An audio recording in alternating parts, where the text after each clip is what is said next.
নমস্কাৰ, মই Uttam Kumar Roy, general secretary Kamtapur progressive party. আমি ইতিমধ্যে জানো যে কামতাপুৰ অট'নমাছ কাউন্সিল ৰাজ্য চৰকাৰে গঠন কৰা এখন স্বায়ত্তশাসিত পৰিষদ। তাৰ অন্তৰ্বৰ্তী পৰিষদৰ যিগৰাকী CEM বা CEO বুলি কোৱা হয়, চিফ এক্সিকিউটিভ কাউন্সিলেটৰ, তেখেতক ৰাজ্য চৰকাৰে বাধ্যতামূলক যোৱা 10 জুলাই তাৰিখে অপসাৰণ কৰিছে। এখন বৈঠক হৈছিলে দিছপুৰত আৰু সেই বৈঠকৰ পৰৱৰ্তী পৰ্যায়ত তেখেতক অপসাৰণ কৰিছে। মূল বিষয়বস্তুটো হ'ল যে গকুল বৰ্মন নামৰ যিগৰাকী কামতাপুৰ স্বায়ত্তশাসিত পৰিষদৰ মুখ্য কাৰ্যবাহী পৰিষদ, তেখেতৰ যে নাৰী কেলেংকাৰীকে ধৰি বিভিন্ন দুৰ্নীতি আৰু বিভিন্ন ধৰণৰ যি ভণ্ডামি, এই ভণ্ডামিৰ ফলত আমি কোচৰাজবংশী জনগোষ্ঠী আমি লজ্জিত হৈছোঁ।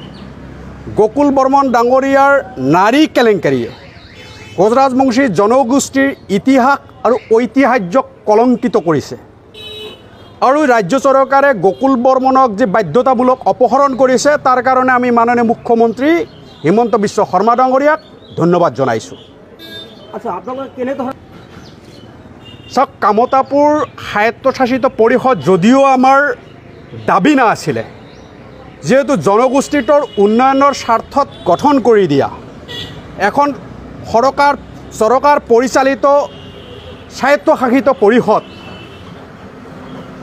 এই পৰিষদত আমি বিচাৰোঁ আহি থকা দিনত যিগৰাকীক মুখ্য কাৰ্যবাহী পৰিষদ হিচাপে বাছনি কৰা হ'ব, তেখেতৰ চাৰিত্ৰিক বৈশিষ্ট্যৰ পৰা আৰম্ভ কৰি শিক্ষাগত অৰ্হতা আৰু জনগোষ্ঠীটোৰ বিকাশ আৰু উন্নয়নৰ ক্ষেত্ৰত তেখেতৰ কিমান দায়বদ্ধতা আছে বা কেনেকুৱা ধৰণে তেখেতে কাৰ্যপ্ৰণালী পৰিচালনা কৰাৰ ক্ষেত্ৰত সক্ষম হ'ব বা তেখেতৰ দক্ষতা বিচাৰ আৰু বিশ্লেষণ কৰি এগৰাকী উপযুক্ত ব্যক্তিক এই পৰিষদৰ মুখ্য কাৰ্যবাহী পৰিষদত স্থলাভিষিক্ত কৰিব লাগিব। নহ'লে সম্পূৰ্ণ পৰিষদখন ভাঙি দি অনতিবিলম্বে নিৰ্বাচন অনুষ্ঠিত কৰিবলৈ ৰাজ্য চৰকাৰক আমি আজি আপোনালোকৰ চেনেলৰ মাধ্যমেৰে আহ্বান জনালোঁ। সেই সম্পৰ্কে মই গম পোৱা নাই, কিন্তু সংবাদ মাধ্যমৰ জৰিয়তে বিভিন্নজনৰ নাম চৰ্চাত আহিছে বুলি গম পাইছোঁ।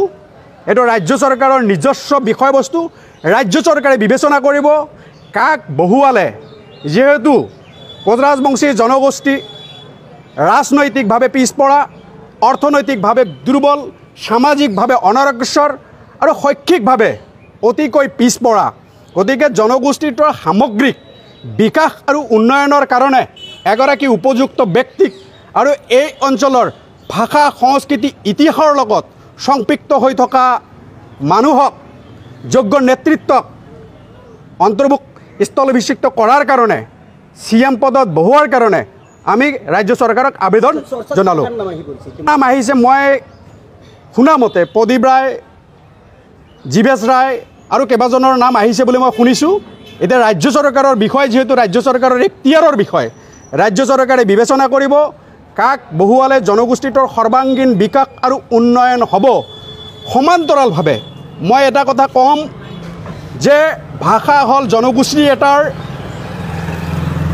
পৰিচয়ৰ মূল আধাৰ আৰু কোচৰাজবংশীৰ ভাষা আৰু সংস্কৃতিৰ লগত জড়িত থকা ব্যক্তিক আৰু ইয়াৰ মাটিৰ লগত, ইয়াৰ ইতিহাসৰ লগত সম্বন্ধ থকা ব্যক্তিক, উপযুক্ত ব্যক্তিক যাতে ইয়াত স্থান দিয়া হয়।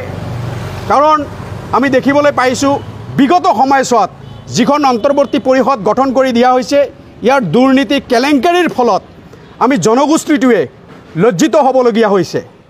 যিখন সমাজৰ পৰা, এই কোচৰাজবংশী সমাজৰ পৰাই এটা সময়ত অসমৰ আটাইতকৈ স্বচ্ছ আৰু নিকা ভাৱমূৰ্তিৰ যদি আমি মুখ্যমন্ত্ৰী বুলি কওঁ, আমি আটাইয়ে জানো জননেতা শৰৎ চন্দ্ৰ সিংহ, আৰু সেইখন সমাজৰ পৰা একাংশ অপদাৰ্থৰ কাৰণে আজি আমি লজ্জিত হ'বলগীয়া হৈছে।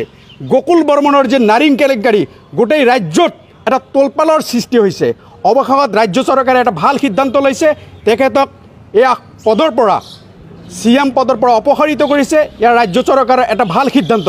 সমান্তৰালভাৱে ৰাজ্য চৰকাৰক আমি ইয়াকো আবেদন জনাম যে যিহেতু কোচৰাজবংশী জনগোষ্ঠীৰ মূল দাবীটোৱে আছিল জনজাতিকৰণ গতিকে অতি শীঘ্ৰেই জনজাতিকৰণৰ বিষয়টো সমাধান কৰিবলৈ ৰাজ্য চৰকাৰক আমি আহ্বান জনাম।